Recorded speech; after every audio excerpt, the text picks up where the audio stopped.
বাংলাদেশ ভারতে নয়, খেলতে যাবে শ্রীলঙ্কায়, এমনটাই আপাতত মোটামুটি পরিষ্কার। আসিফ নজরুল ক্রীড়া উপদেষ্টা তিনি আসলে কিছুক্ষণ আগে জানিয়েছেন বিসিবির পক্ষ থেকে আইসিসিকে যেই মেলটি করা হয়েছিল সিকিউরিটি ইস্যু নিয়ে, যে তারা বিসিসিআইতে খেলতে চায় না, সেই মেলটির একটি উত্তর, পুরোপুরি উত্তর না আসলেও আইসিসির যে সিকিউরিটি টিম তারা একটি মেইলের উত্তর দিয়েছে বাংলাদেশকে, যেখানে কিনা তারা তিনটি বিষয় নিয়ে আসলে কনসার্ন। তার মধ্যে একটি হচ্ছে মুস্তাফিজুর রহমানের ইনক্লুশন, 2 নম্বরটি হচ্ছে ইলেকশন এবং 3 নম্বরটি হচ্ছে বাংলাদেশের জার্সি পরা সমর্থক।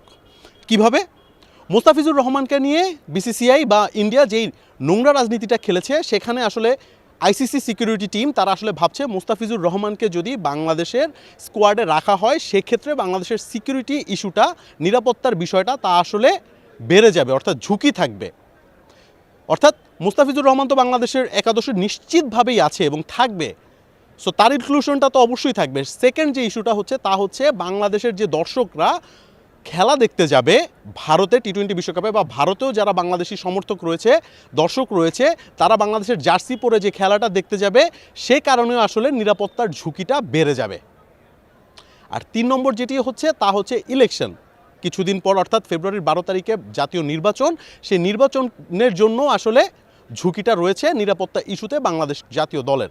সেক্ষেত্রে আইসিসিও আসলে ভাবছে যে বাংলাদেশ দল যদি ভারতে খেলতে যায়, সেক্ষেত্রে বাংলাদেশ দলের নিরাপত্তার ঝুঁকি রয়েছে, এবং এই নিরাপত্তা ঝুঁকি থাকার কারণে আইসিসিও এটা নিয়ে কনসার্ন। সব মিলিয়ে আসলে পরিষ্কার যে আইসিসিও চায় না বাংলাদেশ ভারতে গিয়ে খেলুক, অর্থাৎ যারা কো হোস্ট শ্রীলঙ্কা, সেখানেই বাংলাদেশে খেলার সম্ভাবনাটা সবচেয়ে বেশি, সেখানেই বাংলাদেশ এবার টি-20 বিশ্বকাপ খেলতে পারে।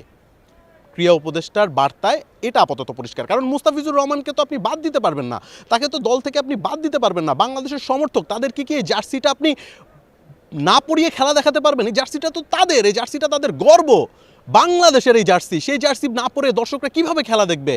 এবং ইলেকশনের সামনে, সেই ইলেকশনও পেছানোর কোনো কারণ নেই। অর্থাৎ 3টি যুক্তিযুক্ত কারণ, এবং 3টিতে বাংলাদেশের পক্ষেই রয়েছে, বলটা বাংলাদেশের কোর্টে। সব মিলিয়ে আপাতত এটা পরিষ্কার আইসিসিও কনসার্ন বাংলাদেশের সিকিউরিটি নিয়ে, এবং বাংলাদেশ যদি ভারতে যায় সেখানে তারা পূর্ণ সিকিউরিটি পাবে না, এটা নিয়ে আসলে আইসিসিও কনসার্ন। অর্থাৎ তারাও চায় বাংলাদেশ অন্য ভেন্যুতে খেলুক, অর্থাৎ শ্রীলঙ্কাতে খেলুক, এবং বাংলাদেশ দল তাদের যে 3টি বিষয় নিয়ে কনসার্ন আইসিসি, সেই 3টি বিষয় বাংলাদেশও আসলে জোরদার দিয়েছে। সব মিলিয়ে এক কথায় পরিষ্কার, বাংলাদেশ ভারত না, শ্রীলঙ্কাতেই এবারে টি-20 বিশ্বকাপ খেলতে যাবে। হয়তো কিছুক্ষণ পরেই অফিসিয়াল অ্যানাউন্সমেন্ট বিসিবির পক্ষ থেকে জানানো হবে, বিসিবি জরুরি বৈঠকে আছে, তারপরেই আসলে আরও ক্লিয়ার মেসেজটা পাওয়া যাবে। সিলেট ইন্টারন্যাশনাল ক্রিকেট স্টেডিয়াম থেকে মোহাম্মদ আদনান, দেশ টিভি।